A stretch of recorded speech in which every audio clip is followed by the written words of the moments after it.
So, in yesterday's video that we released, we talked about the big immigration omnibus bill that is going through Congress right now. And so, definitely go watch that first before you start watching this one if you haven't already.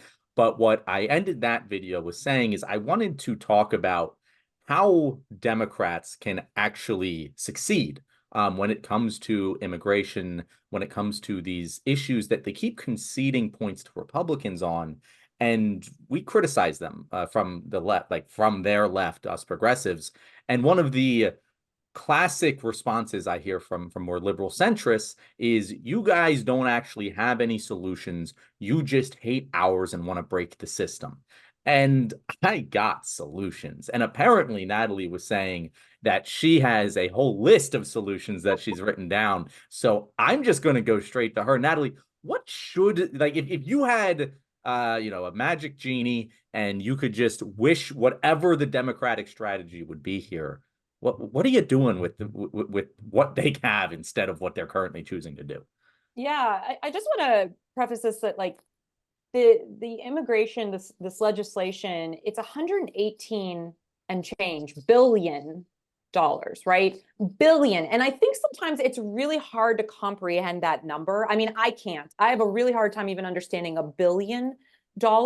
So to think of how much money that is and what we could actually do with it. So I did some research. I think you guys are probably used to that by now. I like stats. So $26 billion, for instance, could end homelessness in this country. So if we wanted to, we could put together a bill for 26 billion, which is chump change, comparatively speaking, and end homelessness. Problem solved, right? Which Natalie, I just want to add to that, by the way, that's not a number from some progressive think tank. That's a number from the Congressional Budget Office. Like, that is what they Right. say it This will is take to what end it homelessness. is. Yeah. This is what Yeah. it is. This is what it is. Okay. 58 billion. Still very small number in comparison. I mean, these are astronomical numbers, but in comparison to 118, 58 billion, everybody goes to college for free.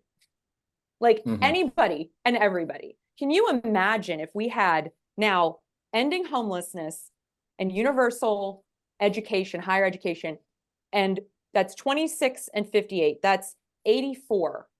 84 billion. We're still not even near the number of 118, right? So just when you start realizing we could eliminate entire woes, things that people are talking about, like student loan debt is a huge issue that we're being like, strung along with, and we keep getting little tiny scraps thrown our way. Okay, 21 billion could subsidize healthcare for the most vulnerable people in the United States. $21 billion. When you think of that, and then you add up those three, we're still under or around 100 billion. With the rest of that money, we could be working on infrastructure. We could be working on childcare. We could actually be working on, cleaning the air inside public spaces, installing HEPA filters, UV lights, all of these things to mitigate COVID risk. There is so much that we could choose to do with this legislative amount. And instead, we're doing nothing, right? None of these are progressive ideas, which to me sound a lot like common sense things that maybe 30, 40, 50 years ago wouldn't even be viewed so far as progressive. They just would have been kind of common sense. And now they're looked at as so extreme. And I think the reality is when we're talking about the far left, quote unquote, who are saying things like, hey, people shouldn't die because they can't afford insulin. That's the far left, right? That's the rhetoric of the far left. And then the moderate left, which I really say is just Republican light. The reality is they're just so far out of step with the struggles of the average American person at this point. And I think a lot of that reason, and I don't want to sound ageist, honestly, because I think people can be sharing gifts and talents at any stage and phase of their life. But I think the reality is when you get to a certain age, and most of our elected officials are of a certain age, they just don't understand what the person 30 years younger than them is experiencing and going through, because they remember, well, I only made X amount of dollars and I bought a house and I paid for college, and they don't understand, or they refuse to listen to the fact that all of those things have been dismantled and we are dealing in a very different economy and in a very different world. And so those are just a few things that I think we could be addressing and still be under the $118 billion amount proposed. Natalie, I got a stat for you. And this is a fresh I stat. love a stat, John. This is also from the Congressional Budget Office, and it just came out yesterday. And let me tell you, Natalie, I'm a proponent of open borders. That is my position. And do I think that that's a realistic outcome in my lifetime? I don't know, but like I know that I'll push the Overton window that way, but it's probably not going to happen. But the Congressional Budget Office came out with a report yesterday, and it said that we are going to add $7 trillion to our economy and $1 trillion in pure tax revenue over the next 10 years, primarily because of immigration, increasing our workforce by 5 million people. It is the dumbest thing that we do to say, hey, people who want to come here and work and pay taxes that we know on average are going to contribute more tax revenue than they consume in benefits. And by the way, have a generation of some of the most productive Americans in the world, which is the children of immigrants are on average one of the most productive populations because they get that good immigrant work ethic with the American education and individualism to go do and reach for the stars, right? And we just say, no, don't be here. Stay over there. Let's export our jobs to Mexico or wherever, and we'll pay you less over there and you won't pay taxes here. And it's the dumbest thing. And I often get told by liberal centrist Democrats that, oh, well, Americans really aren't for this. Like they're against immigration and like we need to like be politically strategic about this. And I'm like, that's because the Democrats have been against immigration my entire life. They haven't attempted to move the Overton window left. The reality of that we live in is we should be bringing in more immigrants. We're not replacing our population by just the native people. If we didn't bring in any immigrants, we would have an economic catastrophe because we'd have so many, even more old people and not enough young people to sustain them. We need immigrants. And what the Democrats should be doing is taking this report from the Congressional Budget Office, a nonpartisan department of the United States that just gives this information, and they should be going, hey guys, you want $7 trillion? You want to reduce the deficit? Let's bring in more immigrants then. And I don't know why they don't take that stance. But I think sometimes we forget the delusion that is white supremacy. I mean, this is why we haven't gotten a lot of nice things, because if we start talking about things like giving healthcare to the people and giving how affordable housing and all of these things, then we have to admit that we need to give them to everyone. And so I think it's almost like the reverse in the situation. I think even if you presented that information, because I agree with you, obviously, I mean, hello, of course, that makes total fiscal sense. But there is a lot of delusions of grandeur around certain sectors of the population that have yet to understand that either we sink or we swim together, and they don't want to acknowledge that. And I think one of the biggest blind spots in sort of American politics is our reticence to address racism and how it is the water, it's not the sharks, Yeah, so earlier in the show, Natalie, you were talking about, man, I can't remember what made me think about this, but I was thinking about the same topic about how Republicans will vote against their interest a lot of times, and a lot of times it comes down to that. It comes down to well, we would love to like have these social programs, but certain people would be getting, these benefits, and we can't have that. They would just sit around and get drunk all day, and they're going to bring down society. And a good example of this is the fact that Alaska has I guess nationalized the wrong word, it's only a state, but whatever. The state controls like the oil revenue there and gives it to the people of Alaska. Like that's a red as fuck. So they have a blue representative now for the first time in like 50 years, but that's something you would never imagine coming out of Sarah Palin land. They see Russia from their backyards over there. Exactly, and that's because it's mostly just white people, and so they're fine with it. They're like, yeah, we deserve it. But if we had a massive minority population, no, that wouldn't work. And what did I write down here with that? Oh yeah, you'll also see this. And John, it's so weird that I gotta say, it's strange to me that you hear this a lot from conservatives, that, you know, you lefties don't have any policy solutions, No, or no, liberals I'm that is. saying like, yeah, like liberal Democrats, I will say the smart ones, the smart ones, the ones whose opinion I sort of respect, Mhm. will say one of their biggest criticisms of progressive movements is that a lot of, and this is true, especially of younger progressives, just want to kind of, burn down the system, take out the guillotines, but like they don't really have a plan other than that. It's not a good criticism of, the I actual just feel like policies. all we have are policy ideas. Like that's all. I mean, So many, so yeah, that's many. it's very strange. But Yeah. Well, so yeah, whenever they're you, attacking the lowest common yeah, Right, okay, denominator. eventually, right. and what I'll hear from conservatives a lot is because once again, when you get to the smart ones, that you when you get to end an argument this with like a conservative who actually recognize the reality, you pin them down fairly quickly when you start talking Yeah. about, well, we can't possibly have socialized medicine. Well, yeah, we can. Everybody else seems to. Mhm. And Right. then one of the things they love to go to is like, well, you know, yes, sure, somewhere like Denmark can do it. They have a homogenous society. You're like, okay, what do you mean Like, what are we homogenous saying society? here? Yeah, well, Mhm. exactly. What are you talking about? I had a guy at work tell me that once. Well, in the army, I mentioned this, and those were his exact words. And I was like, well, what do you mean homogenous society? Because, and I said, what it sounds like you're saying is, well, sure, you can do it with a place but full of white people, but you know, you get someone, you know, butterscotch or darker, then that's not going to work at all. And he was like, oh no, that's not what I meant. I meant like, you know, cultural. Like, yeah, come on, I know what you mean. I know exactly Yeah. what you mean. And they will.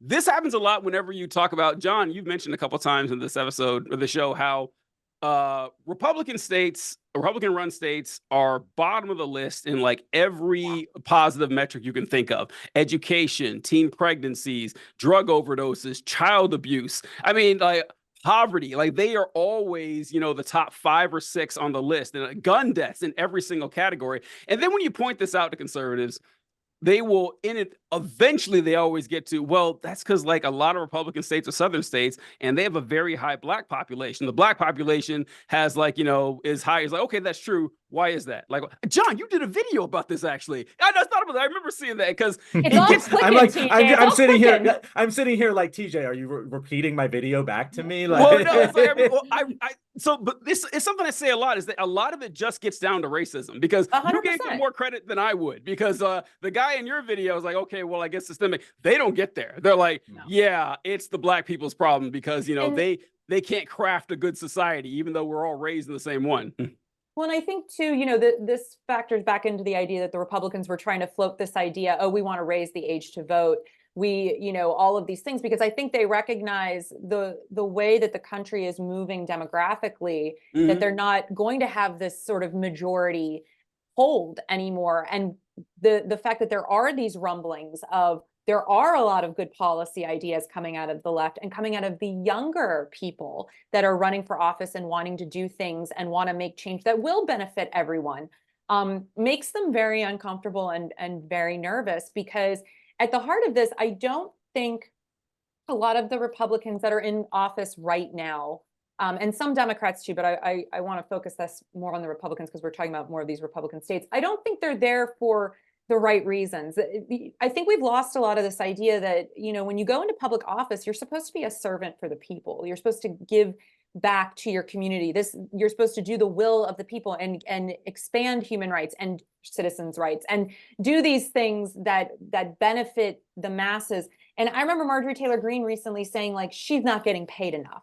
Like she'd be making more in the private sector, and she was making like well over 150,000 a year, which is much, much more than the average American is making. So there's this real like sense of they're not even hiding their entitlement and their privilege, and they don't want to, and they want to be a ruling class. And we always know that the people in power want to stay in power. So where do we go from here? And I think not only do we need to be voting in every single election, the tiniest little, most local election in your backyard, all the way up to the presidency, but we need to be actually activating in our communities and actually creating the change right in our backyards. Because I do think a lot of these grassroots movements to get policy at the federal level are starting at the local and the state. And like right here in Pennsylvania, for example, there's a big push for paid leave at the state level, for paid family leave. So if you have if a sick person in your family and you need to take time off work, that you will still get paid from your job and you will still have a job.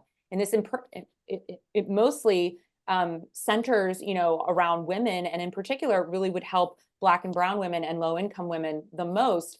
And it's something that's starting to take root here. And if it does, it could catch fire and build and grow nationally. And I think sometimes on the left, we do have great ideas, but what the right has been really good about is playing that long game, Yep. 30, 40 years. And I think we need to start doing that much more effectively right in our own backyards and our own communities as well. Well, Nad, have you heard of Ratchet Theory?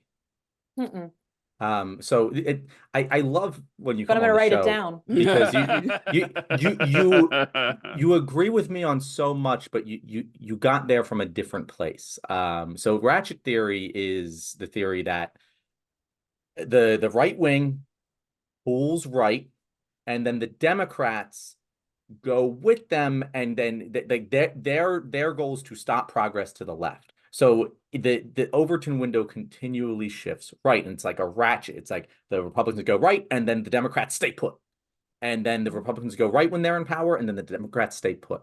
And what you end up having is you have a president proposing this immigration policy, which if George Bush proposed, if George Bush was like, we're going to make the refugees and the asylum seekers stay in Mexico while they apply for asylum and not let them in this country, that would have been seen as an insane right-wing position when he was a president. And cruel. And cruel. And now that is what the Democratic president is proposing. Not just proposing, who he has that's been his policy, and he's going farther right on it. And so, and it doesn't happen with everything. With social issues, it's kind of gone the opposite direction, right? But I think it shows the path to victory of if you just, when they go right, you go left. If they're saying that, they have said Biden is an open borders Biden, like, I'm like, well, then just do it. Like, Right, they are going to exactly. criticize you for being a Yeah. commie bastard. So just be a commie bastard. Like the numbers, the facts, the reality, as Stephen Colbert liked to say, has a well-known liberal bias.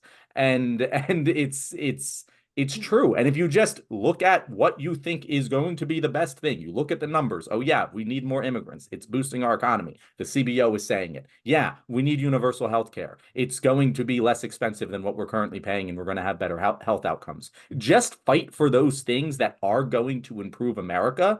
And all of a sudden, people are going to start to look around and go, it's better now.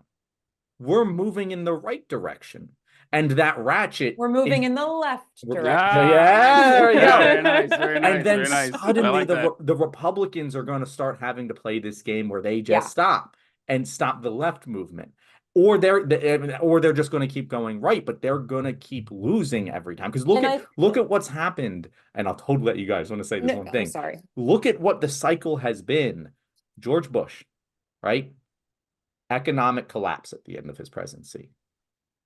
Obama, continual opposition from the Republicans trying to stop him from doing anything, but he built the economy back up and it was doing pretty darn good. And then Trump took over, and, you know, to be fair to Trump, we didn't see the pandemic coming, but total fucking economic collapse. And then Biden comes in, and I'm no fan of Biden, but like, he has built it back up to where the economy is doing much better than it was when he took over in office. And you see this continuous cycle, but like, why not just do more? You know, it just feels to me that if you're going to be criticized for doing the bare minimum, just do more and get more done. And what you said earlier about this, the white supremacy, well, that issue is going to take care of itself if we bring more immigrants in. Like, eventually they're going to be the majority, and white supremacy isn't going to be an electorally advantageous position. And that's the long game Democrats should be playing. I agree with all that, but I think one thing that we're not acknowledging is we've got to get money out of politics. We've got to get lobbying out of politics, because the reality is everything you're saying, yes, but the reason everything keeps moving to the right is because both of these are two sides of a corporate coin, right? And so until we acknowledge that there is a lot of money being invested to keep the NRA's positions on gun control afloat, to keep pharmaceutical companies' positions on Medicare and Medicaid and all of these things, until we recognize that, like, we need to overhaul campaign finance reform, we need to get rid of Citizens United, like, a lot of these things, I want to see them all happening. And I agree with you theoretically, but in practice, I don't think they can happen as so long as we allow this much money to play into our political game. And that's a very hard thing to gain popularity, even from the Democrats, because a lot of them are being paid to play by various and nefarious characters as well. Yeah, so I talk about this all the time about the money in politics and how that's the real poison that's affecting us because we were talking about how you said like when you heard Obama first before he got elected and how aspirational he sounded. We were talking about this earlier with Kirsten Sinema and even John Fetterman about how when you listen to these folks before they actually ascended to power, they sounded a lot like us. But then once they get into office, they become different people. Which is why I say that replacing politicians isn't really the answer because look, there's no reason for me to think that if I ran for office, I wouldn't end up exactly like them. I mean, just based on what I've seen, like I'm not a superhero. I would probably have the same, human motivations that everybody else does. And what you're talking about is how we do need to get in Citizens United to get money out of politics and everything, but it's gonna be hard to do because the people who are already in have a vested interest in keeping it. And the support from the people is going to be hard too because they are distracted by this absurd notion, at least in my opinion, of term limits. It's like if only we had term limits, we could solve this problem. And they're like, no, that won't solve it because the reason that the politicians are corrupt isn't because they're born evil. It's because they're operating within a system that pays them to be corrupt. So you term limit these folks out, you're just going to replace people in the same system that are going to be corrupted as well. And one thing you mentioned about Marjorie Taylor Greene, I hadn't heard her say that she needed to be paid more. But Oh yeah, it's great. Yeah, I know it is funny considering how useless she is. But one thing I do think about is after I got out of the Army, I started interning at the Indiana General Assembly, and I was looking at political offices and everything in the House and the Senate. And for state senators and state congressmen, their pay is like $29,000 a year. I was shocked. And listen, that pay needs to be a hell of a lot higher because you know what happens? The only people who can work for 29 grand a year are people who already have money. So you're pretty much guaranteeing the people who are running the state are going to be in the upper class. So I do think politicians need to be paid more just on the local level. They definitely need to if we're going to find some way to get around this. And last, I want to end up with the Social Security, or not so, but the immigration thing, and how this could also fix the Social Security problem. Because John, you were talking about how the population is going to be too old and not be producing. One thing that everyone has complained about since I can remember watching TV is they're like Social Security will be insolvent, in 2035 or something. And they use the word insolvent to pretend there'll be no money left, which is not what it means. It'll be like 85% or something that you'll be paying out instead of 100%. And the obvious answer is what you guys have been saying is replace these workers with immigrants. But once again, like every other topic, it seems to come back to, xenophobia, racism, and ethnocentrism that, yeah, we want American workers, but we don't want the wrong kind of workers here. They need to have the right color palette. That's how we'll know the nation will survive. And so that is getting better and better as time goes on. Like you said, John, is going to kind of have to get that way, but it's just a slow, it's a slog watching it happen. But hopefully it will. Also lift the cap too. Yes. Lifting the 168 insanity that you make $500K a year, you pay the same Social Security as someone who makes $160K a year. It's ridiculous. Yeah. But yeah, I agree. I think all of these issues intertwine and interplay, and there's no one solution, but we could be working towards a lot of these goals if we could just recognize that we are all in this together. Like that's really what it always comes back to for me. All right, guys, if you made it to this point in the video and you are a regular viewer of The Left Wing, you know what I'm going to say right now. Thank you very much. It helps us so much in the algorithm. And if you want to help us even more, hit that like button, hit that subscribe button if you haven't already, and definitely check out our amazing guests we had on this week. I'll let them introduce themselves and tell you where to find them. Lynn, you go first. Yeah, I'm Politicking Lynn. You can find me on Instagram at Politicking Lynn, or you can find me on my new TikTok page at Politicking Lynn News. Hey, everybody, I'm Natalie Bencivenga. And you can find me on Instagram, TikTok, LinkedIn, Facebook, all of the places at Natalie Bencivenga. And you can check out my website, nataliebencivenga.com. Thank you, guys. Folks, we appreciate you coming in and taking a break from, the man-made horrors beyond your comprehension you meet in your everyday life and, just chilling out and getting some news from us. But be sure to check out our guests and follow us, like, share, and subscribe. We appreciate all their help.